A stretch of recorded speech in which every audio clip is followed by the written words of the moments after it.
Hey everybody, I'm Vicki DeVise and this is my husband, Steve DeVise. and we're here to tell you about our honeymoon in hopes that you'll agree we need a do-over. So I have something I want to read you. Let me begin by saying you just can't make this stuff up. On June 1st, 1974, almost 43 years ago, I married my first and only love, Steve DeVise. We both grew up and still live in a small town about 10 miles from Charleston, West Virginia. I was attending college part-time, working part-time at Sears Roebuck and Company as a switchboard operator, like the one Lily Tomlin used to use in a TV show Laugh In. In addition to planning a wedding, Steve was working shift work at a glass manufacturing company, and neither of us had time to get a base tan to protect our skin before the honeymoon. So there was no such thing as tanning beds, and that was a time when very little was known about the harmful effects of the sun. People would even use baby oil with iodine in it to get that tropical tan. For our honeymoon, we went to Myrtle Beach, South Carolina for a few days. The first day on the beach, both of us with skin as white as snow. We put out our towels and began to get that much sought after golden tan. The sky was overcast, the temperature never rose above 71 degrees, and there was a constant breeze. What a day it was going to be. Ha! The joke was on us. By the end of the day of sunbathing, we both looked like lobsters. Remember that? I do. We were burnt to a crisp, especially me.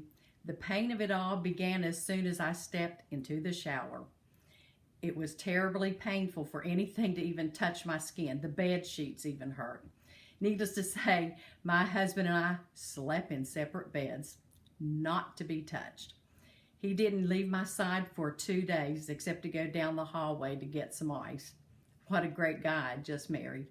He was in a lot of pain too. One time he tried to spray solar cane on me just for a little relief, and I passed out. Should have gone to the ER, but I didn't. Young and dumb, living for love.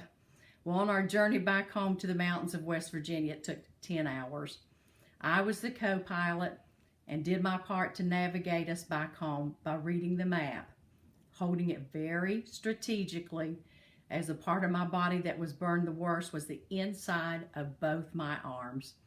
I still couldn't stand for anything to touch them, not even the paper map. Well, upon our arrival home, when both of us very gingerly rolled out of the car, to our surprise, we couldn't stand up. Our skin had dried as we journeyed home, and we could only stand in a sitting position. Do a visual of that.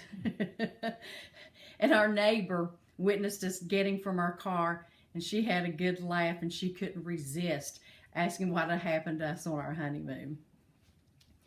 Well, a very painful honeymoon just seemed to continue on and on.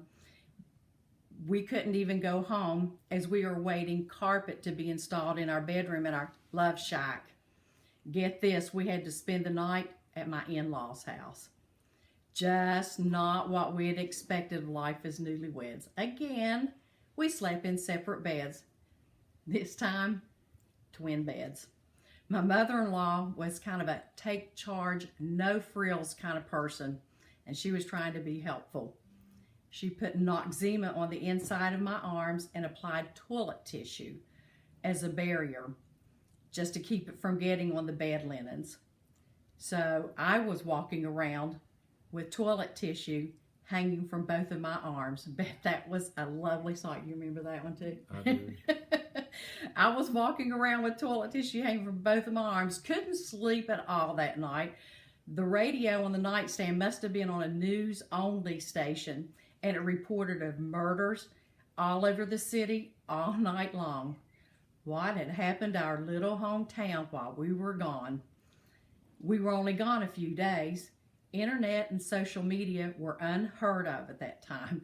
Then I thought, I must be hallucinating. Turned out, it was on a radio station in another large city. Nothing like Charleston, West Virginia. My new husband was unable to return to work because his feet and ankles were so swollen from the sunburn. He couldn't even put on his shoes. Of course, his boss got a laugh acting as if he didn't believe him since we were on our honeymoon. If he only knew. After several days, our skin peeled from our entire bodies and we both returned to work and school.